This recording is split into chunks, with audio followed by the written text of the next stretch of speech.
Eu sou Mário Persona e essas são as respostas que eu dei aos que me perguntaram. Você perguntou se nem todos seriam chamados para serem santos. A sua dúvida é se Deus teria outros que estariam em Cristo, mas que não teriam sido chamados para serem santos. E a sua dúvida surgiu quando você leu 1 Coríntios 1, de 1 a 2, onde Paulo diz o seguinte: Paulo, chamado pela vontade de Deus para ser apóstolo de Jesus Cristo, e o irmão Sóstenes, a igreja de Deus que está em Corinto, aos santificados em Cristo Jesus, chamados para ser santos, com todos os que em todo lugar invocam o nome de nosso Senhor Jesus Cristo, Senhor deles e nosso. No seu entender, se existem os chamados para ser santos, poderiam existir cristãos que não foram chamados para ser santos. O problema aí é de tradução. A versão que você utilizou diz chamados para serem santos, mas a expressão para serem não faz parte do original. Compare essas outras versões. A igreja de Deus que está em Corinto, aos santificados em Cristo Jesus, chamados para ser santos.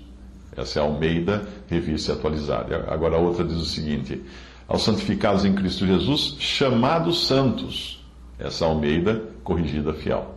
Portanto, uma tradução mais correta seria simplesmente chamados santos, isto é, pessoas que já desfrutam desse título, porque Deus as chama assim, Deus as santificou. Aproveito para lembrar você de que existe uma santificação que é absoluta e feita uma vez, no momento em que cremos em Cristo. A palavra santo significa separado, portanto, Deus nos separou para si mesmo quando nós cremos em Cristo e passamos a ser propriedade sua. Porém, existe também a santificação prática, que é a manifestação dessa santificação que nós já temos em Cristo, a manifestação visível dela. Por isso, há passagens que exortam: sede santos, ou sejam santos. Portanto, a santidade posicional e absoluta, o crente recebe quando crê, e sem ela ninguém verá a Deus. Isso Paulo explica em Coríntios. A santidade prática e relativa é a expressão dessa santidade absoluta que nós já recebemos, a expressão prática dela. No seu livro Vida através da Morte, de Charles Stanley, você pode encontrar esse livro para baixar na internet, Vida através da Morte, Charles Stanley. Ele comenta a expressão comparando-a ao que é visto também no primeiro capítulo de Romanos. Ele diz assim: a simples introdução pelos tradutores de duas palavras em algumas versões, chamados para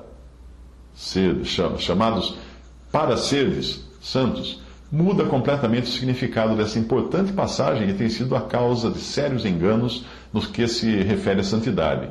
O significado aqui é o mesmo da palavra que é usada no primeiro versículo, chamado apóstolo, ou um apóstolo por chamado, assim como a palavra santo significa santificado. Também a expressão significa santificado por chamado, e não chamados para procurar alcançar a santidade. Esse é um engano comum. Mas da mesma forma como Paulo foi constituído apóstolo pelo Senhor, que o chamou, assim também todos os crentes em Roma haviam sido feitos santos por chamado. Foi essa a base sobre a qual eles foram exortados a caminhar, em conformidade com aquilo que já eram.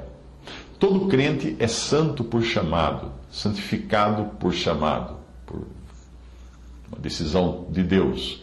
Ele é nascido de Deus, participante da natureza divina, a qual é santa. O cristão é santo pelo novo nascimento.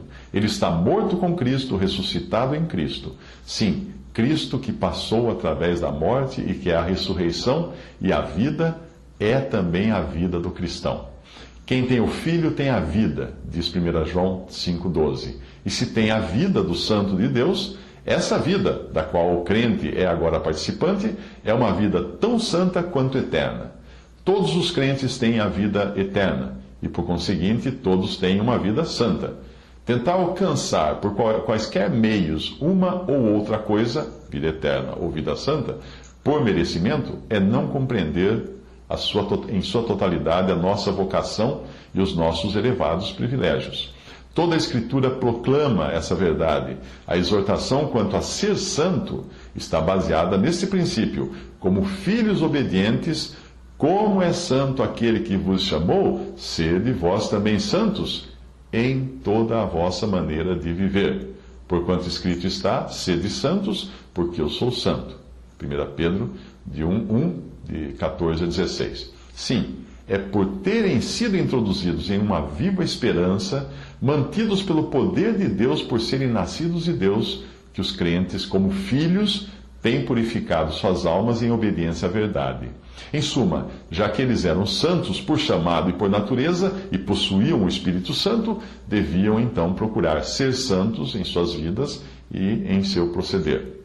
João revela a santidade da nova natureza como nascida de Deus. Qualquer que é nascido de Deus não comete pecado. Fala em 1 João 3,9. Em cada epístola será encontrado, em primeiro lugar, a vocação santa, vindo depois o andar santo como resultado.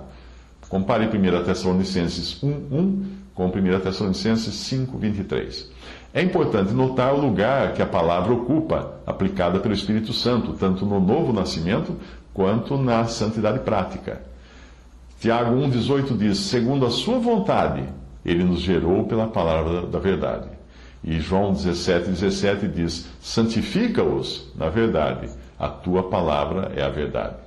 Quão triste é vermos tudo isso colocado de lado em nossos dias, e os homens aos milhares tentando se tornar santos por meio de sacramentos e cerimônias. E não somente eles, mas muitos dos que escrevem e ensinam sobre santidade ignoram totalmente aquilo que todo cristão é feito por vocação e por novo nascimento e por ser habitação do Espírito Santo.